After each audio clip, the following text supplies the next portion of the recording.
मैं सबसे पहले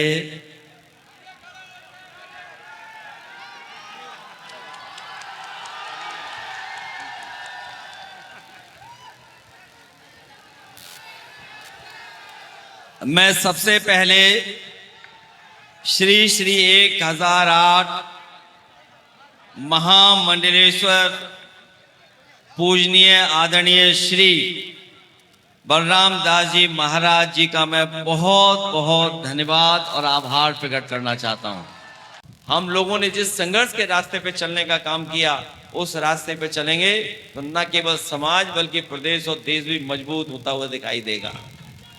इसलिए जहां हम लोग कथा सुनने आए हैं,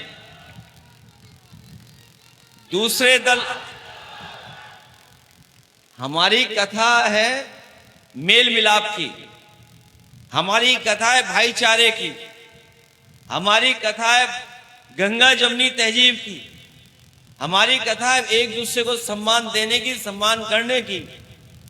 लेकिन जो हमारे खिलाफ वाले लोग हैं, उनकी कथा का ही नहीं पता कि कथा कैसी है उनकी, और उनकी जानकारी के बारे में आजकल सोशल मीडिया पे चल रहा होगा, अखबारों में भी पढ़ लिया होगा। हमारे पत्रकार साथी, इनका पेट्रोल डीजल खत्म हो जाए तो किसी की खबर नहीं दिखा सकते।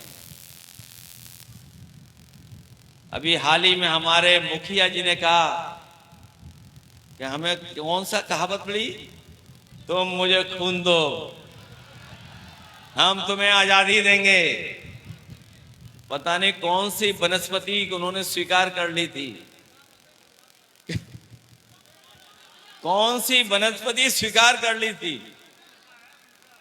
कि उन्हें कहना क्या था, क्या कह दिया उन्होंने क्या, ये जो वनस्पति है उसको कहीं उनको सेवन कर लिया उन्होंने, उसके बाद तो वो पूरा बदल गए। बताइए आप, सोचिए ऐसे लोग हैं। इसलिए हमें और आपको बहुत सावधान रहना पड़ेगा। उनका जो रास्ता है वो भेदभाव का है, उनका रास्ता जो है वो दरारवादी है, दरार। और वो दल के लोग हैं, मुझे नहीं पता कि अगर थोड़ी दरार हो तो वो दरार बढ़ाने के लिए शायद बेलचा इस्तेमाल करते हैं। ये भारतीय जनता पार्टी के वाले लोग बेलचा का काम कर रहे हैं, दरार बढ़ाने का काम कर रहे हैं। इन्हें थोड़ी भी दरार अगर दिखाई दे जाए तो उस दरार को और बढ़ाने का काम करते हैं। साथ ही साथ अभी जो एक कानून आया है कि जहां पर महिलाओं को हक अधिकार मिलना चाहिए, उन्हें आरक्षण मिलना चाहिए, ये बात जो लोग जानते होंगे, जिन्होंने समाजवादी इतिहास पढ़ा होगा नेताजी के बारे में और डॉक्टर राम मनोहर लोहिया जी के बारे में, सबसे पहले देश में अगर किसी ने कहा था कि नर और नारी का भेदभाव नहीं होना चाहिए, पुरुष और महिलाओं को बराबर मानना चाहिए, अगर राजनीति में सबसे पहले किसी ने इस बात को कहा और उठाया तो हमारे आपके नेताजी और डॉक्टर राम मनोहर लोहिया ने इस बात को कहा। और जब हम आदि आबादी की बात करें, जब हम लोग अपनी माताओं बहनों को हक सम्मान दिलाने की बात कहें, तो हम लोग कभी भेदभाव नहीं कर सकते उनके। कि अगर आदि आबादी की बात हम कर रहे हैं तो हमारे लिए सब माताएं बहनें महिलाएं आदि आबादी में शामिल होती हैं। जहां हम आरक्षण की बात कर रहे हैं तो हमारे दूर जो बहुत पीछे छूट गए, उनको भी बराबरी का हक मिले। इसकी लड़ाई अगर कोई लड़ रहा है तो हम समाजवादी लोग लड़ रहे हैं। हम चाहते हैं पिछड़े लोगों की माताएं बहनें भी शामिल हों, मुस्लिम माताएं बहनें भी शामिल हों।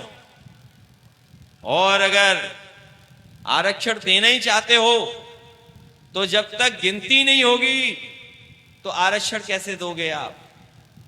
जब गिनती ही नहीं करना चाहते ये लोग तो आरक्षण कैसे दोगे? इसीलिए वो 2011 का जो पुराना रिकॉर्ड था उसको लेकर के आए थे।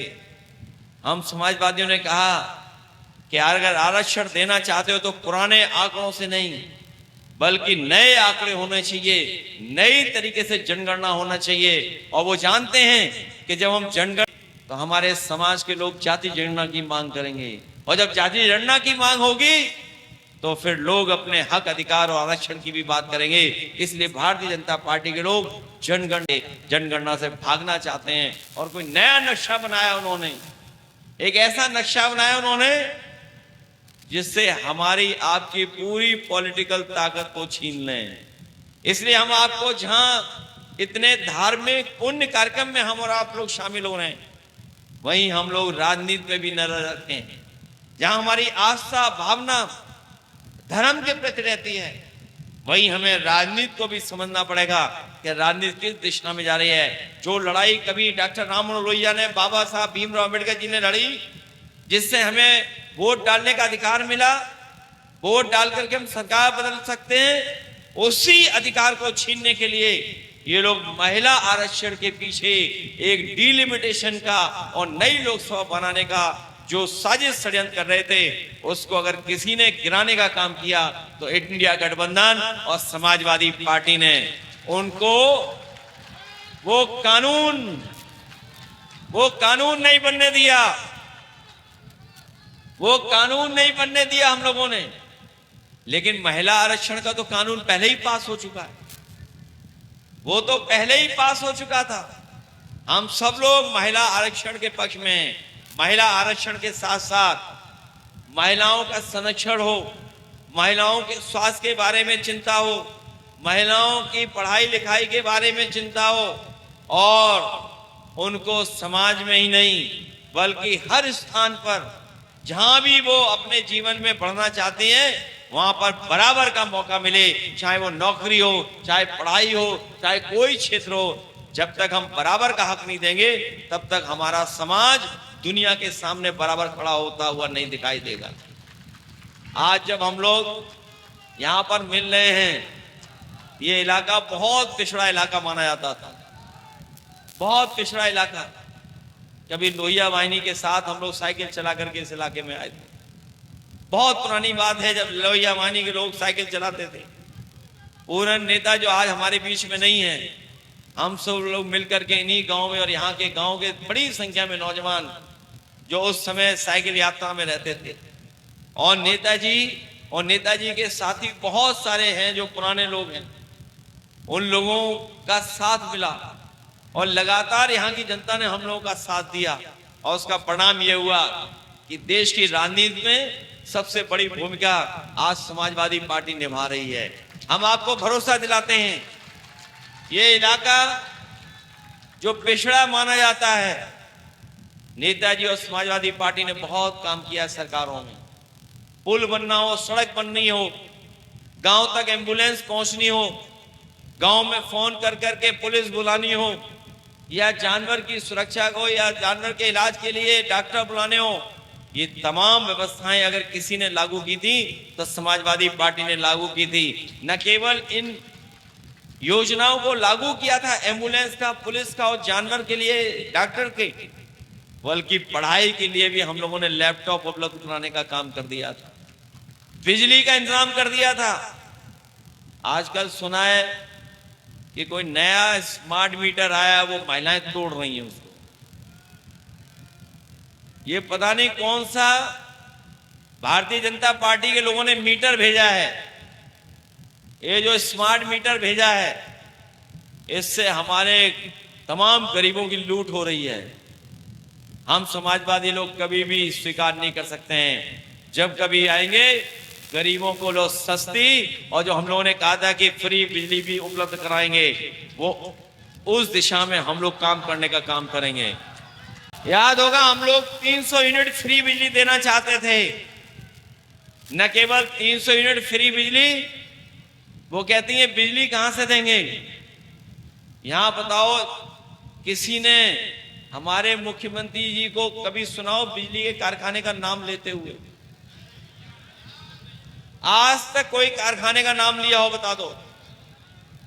और जितने भी बिजली के कारखाने जो आज बिजली मिल रही है, ये नेताजी और समाजवादी पार्टी की देन है, जिसकी वजह से बिजली के मिल रही है।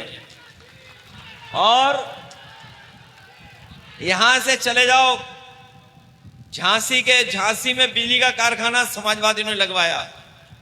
झांसी के आगे ललितपुर में into 660 super critical thermal plant Samajwadi सरकार में लगा। ललितपुर में, भोगनीपुर में, घाटमपुर में 3x660 super critical thermal plant लगा समाजवादी सरकार में। और एटा में, आपके बगल में, जब एटा में आप घुसते होगे मैनपुरी की तरफ से, तो बहुत बड़ा बिजली का कारखाना अगर किसी ने लगाया तो समाजवादी लोगों ने वहां भी बिजली का कारखाना लगा करके दिया। वही नहीं, अलीगढ़ में हरदुआगंज में बहुत बड़ा बिजली का कारखाना लगाया। तो ये जो बिजली क्यों ने लगाए, उसी का परिणाम है बिजली मिल रही है। इन बीजेपी वालों ने केवल स्मार्ट मीटर लगाए और आपका पैसा वसूला, इसके अलावा कुछ किया हो तो बताओ। और यही नहीं, स्कूल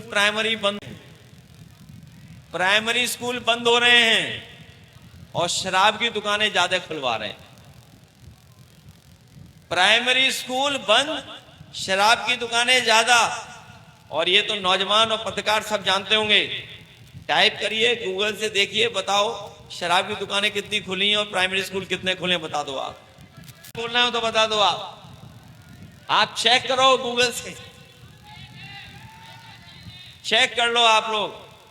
और जहां हमें धर्म, आध्यात्म, प्रभु श्री राम, भगवान श्री कृष्ण और धर्म की और अच्छी बातें सीखनी चाहिए, वहीं बताइए सबसे ज्यादा भारतीय जनता पार्टी के लोग शराब पिलवा रहे हैं। गांजा पकड़ा जा रहा है, गांजा बड़े पैमाने पे गांजा पकड़ा जा रहा है। पकड़ना सवाल नहीं है, वो सवाल ये जा कहां रहा था, कहां जा रहा था ये। और इस सरकार में सबसे ज्यादा अन्याय बड़ा है, अन्याय बहुत बड़ा है। इसलिए हम आपका विशेष धन्यवाद और आभार प्रकट करेंगे। हम जब कभी भी सरकार में आएंगे, जैसे एम्बुलेंस की व्यवस्था थी, गांव-गांव एम्बुलेंस फोन करने में पहुंचती थी, हम अपने गरीबों को भरोसा दिला जा रहे हैं कि जिस तरह सैफई का अस्पताल बना था, मेडिकल यूनिवर्सिटी बनी थी, इसी तरह का अस्पताल होगा और गरीब पहुंचेगा तो उसको एक भी पैसा नहीं देना पड़ेगा, पूरा का पूरा इलाज फ्री होगा।